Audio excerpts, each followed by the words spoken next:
Welcome back to 𝐒𝐭𝐨𝐜, everyone. So again, going over our daily game plan on exactly how I would be playing into the SPY here, as you guys can see, with an inverted hammer coming out here, and tomorrow's most important jobs data of the week with non-farm payrolls coming out again an hour before market open. We've had jobs reports coming out every single day this week. That's why we have been getting momentum to the upside. Again, Jerome Powell mentioning in his last 3 meetings that he wants a continuation on increases in unemployment. So this bad jobs data has been giving us a spike here. Again, tomorrow's non-farm payroll data, again, is the most important of them all in the week. And as you guys can see, also now testing our trend line that we have been tracking. Are we going to get a rejection here? I'm going to go over exactly what we're looking for here, guys. Now, before I jump into this, you guys can do me a huge favor. Smash that like button if you find this video useful at all. Hit subscribe if you want to see my daily plan on exactly how I plan on playing into the market every single day. We go over candle structure, overall strength levels, and any key indicators that we need to be focused on. And again, if you are a day trader or you are looking for very volatile breakouts that we mention every single day in the Instables, and again, we mention any breakout that is worth looking at throughout the day, go to instables.com in the description below,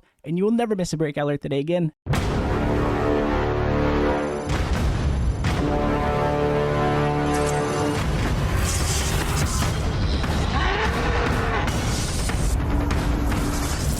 So jumping into the daily chart with you guys here on the SPY, before I jump into the daily chart, I want to go over the DXY again. We have been tracking the DXY again. When we do get strength in the dollar, you guys can track the UUP as well. Then we do get weakness on the S&P. So as you guys can see, as we came down mentioning yesterday that we did get momentum off of our 50-day moving average, then we could possibly have that continuation on higher here. Again, we mentioned that a couple days ago. And as you guys can see, we did continue on higher here as we had that engulfing candle on our 50-day moving average, looking to see if we are going to continue to respect that strength to the upside. In my opinion, I would be watching a very key level here that we could, and in my opinion, if we do get a rejection at this point and a possible bearish setup at this point, then we could have our 20-day moving average start to curl down here and possibly follow that weakness that we got here on our EMA lines and possibly continue on lower with our EMA lines crossing back lower. Again, that could be that weakness and continuation on lower if we do drop down below the median of our MACD here on the dollar. Again, this is going to give us strength on the S&P if this does happen. Again, looking for a possible bearish setup, although keep in mind the dollar is very much within momentum, so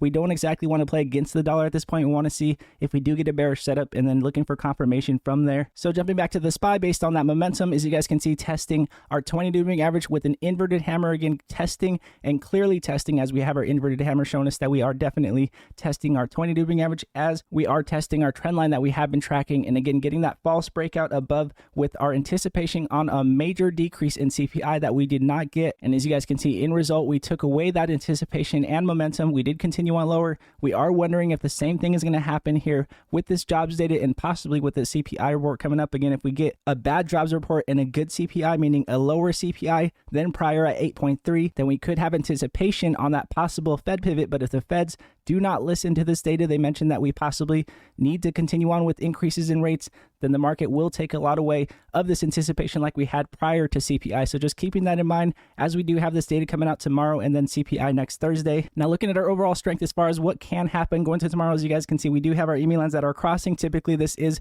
short-term momentum showing us that we could continue on higher. As you guys can see again on the RSI, getting divergence, again mentioning this divergence after our first jobs report came out again on Monday, and we did continue on higher day after day. Again, now getting that slight pullback yesterday with our RSI and then continuing on with that pullback here on the RSI showing us that we are on a cool off. We are wondering if we are going to continue on above the median of RSI for that possible continuation on higher to look to see if we can get back into overbought territory. But again, we did jump out of oversold territory from here. The RSI, in my opinion, isn't as much of an event at this point, but keeping in mind that we are pointing down, showing us that we do currently have momentum that is on a pullback. And again, that pullback is very much going to be predicated on how strong the dollar does hold if we continue on with bullish momentum or if we do get that possible bearish setup on the dollar. Now looking at our VPVR, I wanted to go over our VPVR again. This is our volume profile showing us the most amount of volume that was traded within this time frame. As you guys can see, we have a very strong point here at 377. We came up to 377 today a couple times, got rejected, continued on lower on the day. So again, wondering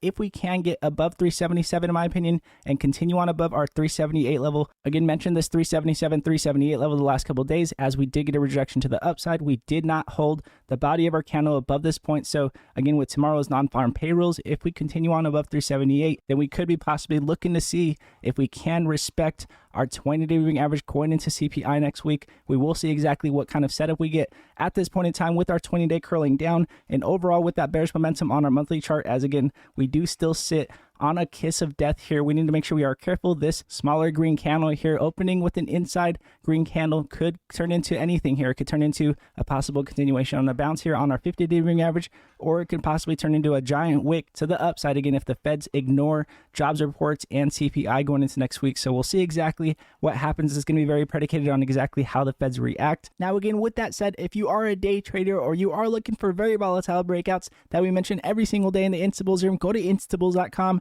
in the description below, and you will never miss a breakout alert today again. And all of you Instables that come over every single day and support the channel, I appreciate you guys. We're going to continue to go at it again. Very nice breakouts today. Just taking what the market gives us again, just staying green. The most important factor in this market is going to be staying green. I know maybe you get 8% out of a 30% play that we mentioned in the Instables room. That's a great play. Take what the market gives you, and stay green is the most important factor in this market, in my opinion. Again, we will continue to go at it, and I am so hungry for these breakouts for you guys as much as we possibly can. First half of the day definitely has more breakouts than the second half of the day for sure. And again, if you guys do like this video, it does help the channel grow, and I do appreciate it very much. And again, God bless you all, and I'll see you guys in pre-market.